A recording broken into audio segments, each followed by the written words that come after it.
ሰላሙ አለይኩም ወረህመቱላሂ ወበረካቱ። ውድና የተከበራችሁ የዚህ ቻናል ቤተሰቦች ቅድም በላይቭ ፕሮግራማችን ላይ የኔትወርክ መቆራረጥ ስላጋጠመኝ በገጽ 141 ላይ ያለውን ወሳኝ ሀሳብ በአጭሩ በኦዲዮ ላካፍላችሁ ብዬ ነው። ብዙዎቻችን ውርስ ሲባል የትልልቆች ጉዳይ ብቻ ይመስለናል። ነገር ግን ከእስልምና በፊት በነበሩት ባህላዊ ስርዓቶች በጃሂልያ ዘመን ውርስ የሚሰጠው ፈረስ ላይ ወጥቶ ለሚዋጋና ማርኮ ለሚያመጣ ወንድ ብቻ ነበር።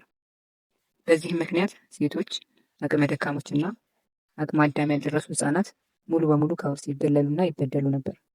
ነገር ግን መለኮታዊ ሸሪዓ ህግ ሲመጣ ይህንን ግፍ ሙሉ በሙሉ በመሻር እድሜና ጾታ ሳይለይ ለእያንዳንዱ ወንድ፣ ሴት፣ እናት፣ ሚስት እንዲሁም ገና አቅመ አዳም ያልደረሱ ህጻናት፣ የቲሞች ሳይቀሩ የውርስ ድርሻቸው በይፋና በፍትሐዊነት እንዲቀመጥ አድርጓል።